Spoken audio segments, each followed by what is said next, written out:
Pioneer. ഇന്ന് നമ്മൾ നോക്കാൻ പോകുന്നത് ഫിനാൻസ് കമ്മീഷൻ എന്ന ടോപ്പിക്കാണ്.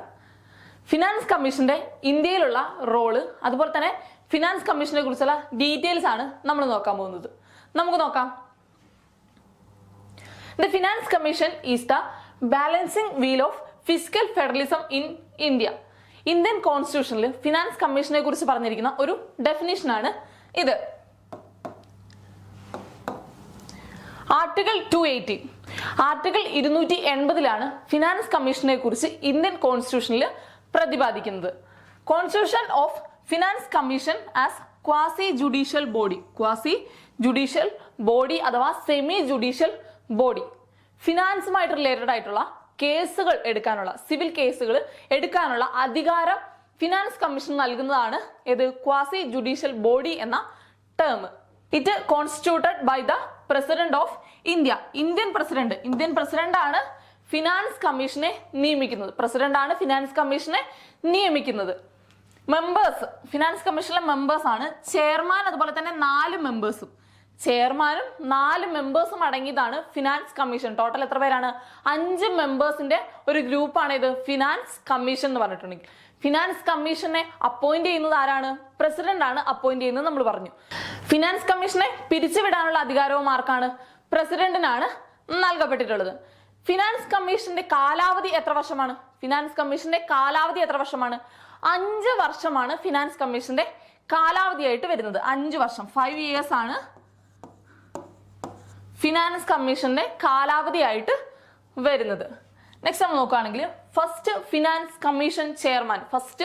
കമ്മീഷൻ ചെയർമാൻ ആരാണെന്നാണ് നമ്മൾ നോക്കുന്നത്.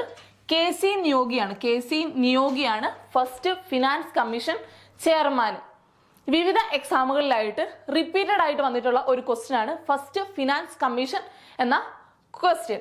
KC നിയോഗിയാണെന്ന് മറന്നു പോകാതെ ഓർത്തു വെക്കേണ്ടതാണ്. 1952 മുതൽ 1957 വരെയാണ് അദ്ദേഹം ഫിനാൻസ് കമ്മീഷണറായിട്ട് ഇരുന്നിട്ടുള്ളത്. അദ്ദേഹത്തിന്റെ കാലാവധി അതാണ്. നെക്സ്റ്റ് സെക്കൻഡ് ഫിനാൻസ് കമ്മീഷണറാണ്. ആരാണ്? കെ സന്താനമാണ് സെക്കൻഡ് ഫിനാൻസ് കമ്മീഷണറായിട്ട് തെരഞ്ഞെടുക്കപ്പെട്ടത്. 1957 മുതൽ 1962 വരെ, 1957 മുതൽ 62 വരെ ആരായിരുന്നു? കെ സന്താനമായിരുന്നു ഫിനാൻസ് കമ്മീഷൻ ചെയർമാൻ ആയിട്ടുള്ളത്. പിന്നെ നമ്മൾ കറന്റ്ലി നോക്കുകയാണെങ്കിൽ 15ാമത്തെ ഫിനാൻസ് കമ്മീഷൻ ചെയർമാൻ ആരായിരുന്നു? NK സിംഗ് ആയിരുന്നു. 2017 NK സിംഗിനെ ഫിനാൻസ് കമ്മീഷണറായിട്ട് നിയമിതനാവുന്നത്. നെക്സ്റ്റ് ഇപ്പോൾ പ്രസന്റ് ആയിട്ടുള്ള ഫിനാൻസ് കമ്മീഷൻ ആരാണ്? 16ാമത്തെ ഫിനാൻസ് കമ്മീഷനാണ് ഇപ്പോൾ നിലവിലുള്ളത്. 16ാമത്തെ ഫിനാൻസ് കമ്മീഷന്റെ ചെയർമാൻ ആരാണ്? അരവിന്ദ് പനാഗാരിയാണ്. 16ാമത്തെ ഫിനാൻസ് കമ്മീഷൻ ചെയർമാനായിട്ട് നിയോഗിക്കപ്പെട്ടിട്ടുള്ളത്. നെക്സ്റ്റ് നമ്മൾ നോക്കുകയാണെങ്കിൽ first finance commission was established in 1951. 1951 ആദ്യത്തെ ഫിനാൻസ് കമ്മീഷൻ രൂപീകൃതമാകുന്നത്.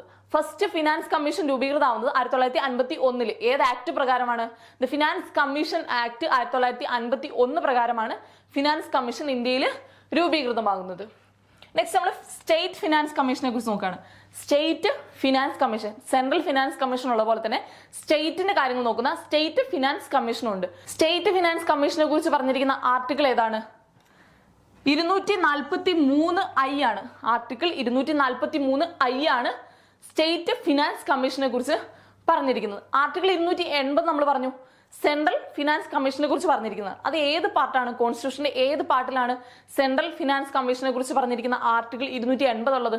12ാമത്തെ പാർട്ടിലാണ്. 12ാമത്തെ പാർട്ടിലാണ് ആർട്ടിക്കിൾ 280 ഉൾക്കൊള്ളുന്ന ഫിനാൻസ് കമ്മീഷനെ കുറിച്ച് പറഞ്ഞിരിക്കുന്നത്. നെക്സ്റ്റ് നമ്മൾ നോക്കുകയാണെങ്കിൽ ഫിനാൻസ് കമ്മീഷന്റെ ഫംഗ്ഷൻസ് ആണ്. ഫിനാൻസ് കമ്മീഷൻ എന്തൊക്കെ ഫംഗ്ഷൻസ് ഉണ്ട് നമ്മൾ നോക്കുകയാണ്. Distribution of net proceeds of taxes between central and the state to be divided as per their respective contributions to the taxes. Tax ഡിസ്ട്രിബ്യൂഷന് ഡയറക്ഷൻസ് കൊടുക്കുകയാണ്. നമ്മുടെ ഇന്ത്യയിൽ എത്ര തരം ടാക്സുകൾ ഉണ്ട്? ഡയറക്റ്റ് ടാക്സ്, അതുപോലെ തന്നെ ഇൻഡയറക്റ്റ് ടാക്സ്, ഇങ്ങനെ രണ്ട് തരത്തിലുള്ള ടാക്സുകളാണ് ഇന്ത്യയിലുള്ളത്. ഡയറക്റ്റ് ടാക്സ് അതുപോലെ തന്നെ ഇൻഡയറക്റ്റ് ടാക്സ്, രണ്ട് തരത്തിലുള്ള ടാക്സുകളാണ് ഇന്ത്യയിലുള്ളത്. അതിൽ ഡയറക്റ്റ് ടാക്സിന്റെ എക്സാമ്പിൾ ആണ് ഇൻകം ടാക്സ്. ഇൻകം ടാക്സ് നമ്മൾ കറക്റ്റായിട്ട് ടാക്സ് പേ ചെയ്യുന്നുണ്ട്, നമുക്ക് ആ കറക്റ്റ് എമൗണ്ട് നമുക്ക് അറിയാനായിട്ട് സാധിക്കും. ഇൻഡയറക്റ്റ് ടാക്സ് എങ്ങനെയാണ്?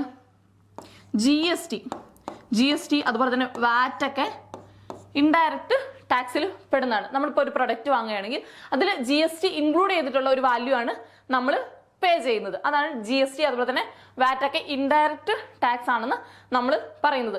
ഈ ടാക്സ് ഡിസ്ട്രിബ്യൂഷനിൽ ഇപ്പം ഒരു പ്രൊഡക്റ്റിന് 18% ടാക്സ് കിട്ടുകയെന്ന് വിചാരിച്ചോ, 18% ടാക്സ് കിട്ടുകയെന്ന് വിചാരിച്ചോ, അതിൽ 9% ടാക്സ്, 9% ടാക്സ് എവിടെയാണ്? 9% ടാക്സ് സെൻട്രലിനും 9% ടാക്സ് എവിടെയും പോകും? സ്റ്റേറ്റിനും കൊടുക്കും. 9% സെൻട്രലിനും പോയി, 9% സ്റ്റേറ്റിനും പോയി. ആ 9% സെൻട്രലിന് കിട്ടിയ ടാക്സിന്റെ 41% കൂടെ സ്റ്റേറ്റിനായിട്ട് ടാക്സ് ഡിസ്ട്രിബ്യൂട്ട് ചെയ്യും. ആ 9%-ൽ 41% കൂടെ എവിടേക്ക് കൊടുക്കും? സ്റ്റേറ്റിന് നമ്മൾ കൊടുക്കുകയാണ്. സെൻട്രലിന്റെ 9%-ൽ നിന്നും 41% സ്റ്റേറ്റിലേക്ക് കൊടുക്കുകയാണ്. ഈ ടാക്സ് ഡിസ്ട്രിബ്യൂഷനാണ് നമ്മൾ വെർട്ടിക്കൽ ഡിസ്ട്രിബ്യൂഷൻ എന്ന് പറയുന്നത്. വെർട്ടിക്കൽ ഡിസ്ട്രിബ്യൂഷൻ നമ്മൾ പറയുന്നത്. അതുപോലെ തന്നെ മറ്റൊരു ടാക്സ് ഡിസ്ട്രിബ്യൂഷൻ ആണ് ഇത്, ഹൊറിസോണ്ടൽ ഡിസ്ട്രിബ്യൂഷൻ. ഹൊറിസോണ്ടൽ ഡിസ്ട്രിബ്യൂഷൻ എന്താണ്? ടാക്സ് ഇപ്പോൾ സ്റ്റേറ്റിന് നമ്മൾ ടാക്സ് കൊടുക്കുന്നുണ്ടെന്ന് നമ്മൾ പറഞ്ഞു. ഓരോ സ്റ്റേറ്റിനും അതിൻ്റെതായ പോപ്പുലേഷൻ, റിസോഴ്സുകൾ അങ്ങനെയൊക്കെ ഉണ്ടാവും. അവിടെ കൊടുക്കേണ്ട ഗ്രാൻസിൻ എയ്ഡിൽ വ്യത്യാസം ഉണ്ടാവും. അങ്ങനെ ഓരോ സ്റ്റേറ്റിനും കൊടുക്കേണ്ട ഫിനാൻസിൽ വ്യത്യാസം ഉണ്ടാവും. ഓരോ സ്റ്റേറ്റിന് ആവശ്യങ്ങളിൽ വ്യത്യാസം ഉണ്ടാവും. അങ്ങനെ ടാക്സ് ഡിസ്ട്രിബ്യൂട്ട് ചെയ്യുന്നത് ഓരോ സ്റ്റേറ്റിന്റെയും ആവശ്യങ്ങൾക്കനുസരിച്ച് ടാക്സ് ഡിസ്ട്രിബ്യൂട്ട് ചെയ്യുന്നതിനാണ് ഹൊറിസോണ്ടൽ ഡിസ്ട്രിബ്യൂഷൻ എന്ന് നമ്മൾ പറയുന്നത്. ഈ ടാക്സ് ഡിസ്ട്രിബ്യൂഷനുകളുടെ എല്ലാം ഡയറക്ഷൻസ് കൊടുക്കുന്നത് ഫിനാൻസ് കമ്മീഷനാണ്. ഓക്കെ, നെക്സ്റ്റ് നമ്മൾ നോക്കുകയാണെങ്കിൽ determine factors governing grants in aid to the states and magnitude of the same. Grants in aid, സ്റ്റേറ്റ്സിനുള്ള ധനസഹായങ്ങൾ കൊടുക്കുന്നതിൽ ഡയറക്ഷൻസ് കൊടുക്കുന്നത് ആരാണ്? ഫിനാൻസ് കമ്മീഷനാണ്. Next, to make the fund of a state to supplement the resources of the panchayat and municipality. Panchayat അതുപോലെ തന്നെ മുനിസിപ്പാലിറ്റികൾ, സ്റ്റേറ്റിലുള്ള പഞ്ചായത്ത് മുനിസിപ്പാലിറ്റികൾ അവരുടെ റിസോഴ്സുകൾ അനുസരിച്ചുള്ള ധനകാര്യ കാര്യങ്ങൾ അതിലുള്ള ഡയറക്ഷൻസ് കൊടുക്കുന്നത് ആരാണ്? ഫിനാൻസ് കമ്മീഷനാണ്. നെക്സ്റ്റ് നമ്മൾ നോക്കുകയാണെങ്കിൽ any other matters related to it by the president in the interest of sound finance. അതെങ്ങനെയാണ്? ഫിനാൻസ് കമ്മീഷന്റെ ഒരു റെക്കമെൻഡേഷൻ ആർക്ക് സമർപ്പിക്കുന്നു? ഫിനാൻസ് കമ്മീഷൻ പ്രസിഡന്റിന് സമർപ്പിക്കുന്നു. പ്രസിഡന്റ് അതെന്ത് ചെയ്യുന്നു? ലോക്സഭയിൽ അതുപോലെ തന്നെ രാജ്യസഭയിൽ അവതരിപ്പിക്കുന്നു. പ്രസിഡന്റ് ഈ കാര്യങ്ങൾ അവതരിപ്പിക്കുന്നു. അവിടുന്ന് പാർലമെന്റിൽ നിന്നും പാസ്സായാലാണ് അതൊരു നിയമമായിട്ട് അല്ലെങ്കിൽ അതൊരു റെക്കമെൻഡേഷൻ ആയിട്ട് എടുക്കുകയുള്ളൂ. അങ്ങനെ ഫിനാൻസ് കമ്മീഷന് റെക്കമെൻഡേഷൻസ് സബ്മിറ്റ് ചെയ്യുന്ന ആർക്കാണ്? പ്രസിഡന്റിനാണ്. അത് ഓർത്ത് വയ്ക്കേണ്ടതാണ്. നെക്സ്റ്റ് നമ്മൾ നോക്കുകയാണെങ്കിൽ ഒരു ക്വസ്റ്റ്യൻ ആണ്. ഫിനാൻസ് കമ്മീഷനെ കുറിച്ച് മുൻ വർഷങ്ങളിൽ ചോദിച്ചിട്ടുള്ള ഒരു ക്വസ്റ്റ്യൻ ആണ് നമ്മൾ നോക്കുന്നത്. To review the finance position of panchayat the state government constitute every 5 years a or an. ഏതാണ്? ഫിനാൻസ് കമ്മീഷൻ ആണോ, അഡ്വൈസറി കമ്മീഷൻ ആണോ, അഡ്വൈസറി കമ്മിറ്റി ആണോ, അതുപോലെ തന്നെ more than one of the above? ഇത്രയാണ് ഓപ്ഷൻസ് ആയിട്ട് വരുന്നത്. ഇതിൽ ഏതാണ്? To review the financial position of panchayat the state government constitute every 5 years, കാലാവധി 5 വർഷം. ഏതാണ്? ഫിനാൻസ് കാര്യങ്ങൾ നോക്കുന്നത് ആരാണ്? ഫിനാൻസ് കമ്മീഷനാണ്. അപ്പൊ ആൻസർ വരുന്നത് ഫിനാൻസ് കമ്മീഷനാണ്.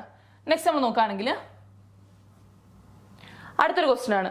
The state finance commission state finance commission ഏത് ബോഡിയാണെന്നാണ്?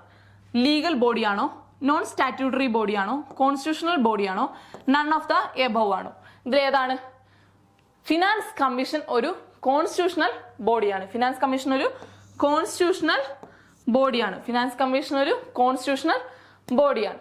ഓക്കെ, ഇത്രയൊക്കെയാണ് ഫിനാൻസ് കമ്മീഷനെ കുറിച്ചുള്ള ഡീറ്റെയിൽസ്. Thank you.